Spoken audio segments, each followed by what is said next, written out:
100 शब्द प्रति minute dictation start करते हैं 5 सेकेंड बाद।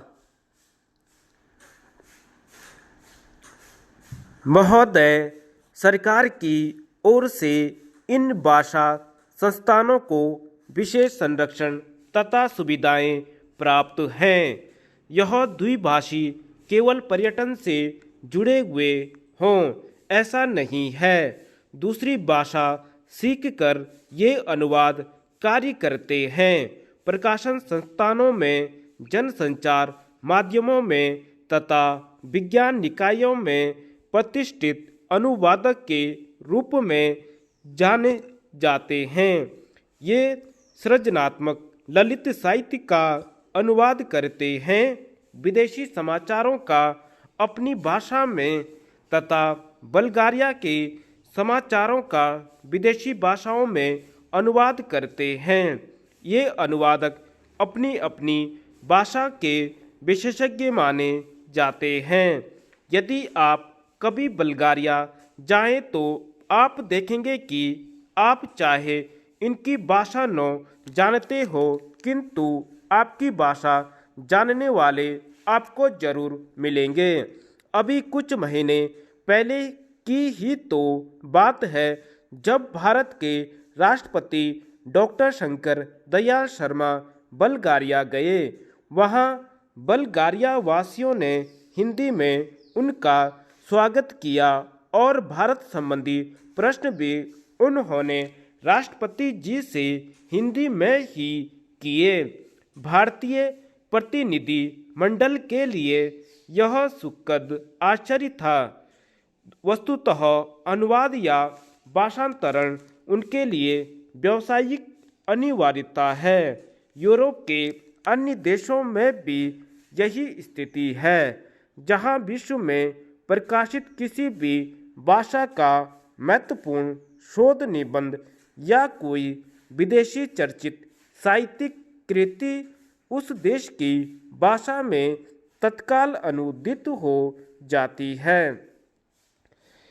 इतिहास साक्षी है कि ईसाई धर्म के प्रचार में अनुवाद की भूमिका कितनी महत्वपूर्ण रही है। ईसाई धर्म के विश्वव्यापी प्रचार के लिए बाइबिल के अनुवाद की व्यापक योजना बनाई गई। अनुवाद ने ही बाइबिल को भारत के गांव-गांव यहाँ तक कि आदिवासी क्षेत्रों तक पहुँचा दिया। बाइबिल के बाद सबसे अधिक भाषाओं में और एक ही भाषा में कई बार भगवद गीता का अनुवाद हुआ। भारतीय दर्शन और प्रतिभा को समझने के लालसा ने विदेशियों को प्रेरित किया कि वे गीता का अनुवाद अपनी भाषा में करें। आज विश्व की सभी प्रमुख भाषाओं में गीता का अनुवाद आपको मिलेगा। अवधी भाषा में लिखित रामचरितमानस भी देश और विदेश की अनेक भाषाओं में अनुदित होकर विश्व साहित्य का अनुपम ग्रंथ बन गया है।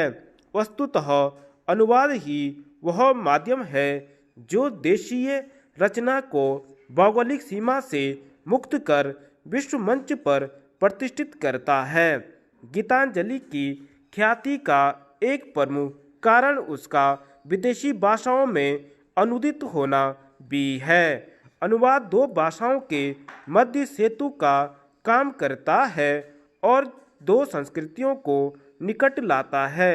अनुवाद की नींव है दो भाषाओं का ज्ञान और उन भाषाओं पर व्याकरण और शैली की दृष्टि से ऐसा पूर्ण अधिकार की अनुवादक एक भाषा भाव व विचार राशि को दूसरी भाषा में पूर्णतः इस प्रकार रूपांतरित करे कि पाठक मूल रचना की संवेदना से भी परिचित हो सके तथा अनुवाद पढ़कर उसे मूल का सा आनंद भी मिल सके। यही लक्ष्य अनुवादक के लिए समस्या उत्पन्न करता है और इसी में उसके कौशल की पहचान भी होती है। स्रोत भाषा का ज्ञान अनुवादक के लिए इसीलिए अपरिहार्य माना जाता है। धन्यवाद।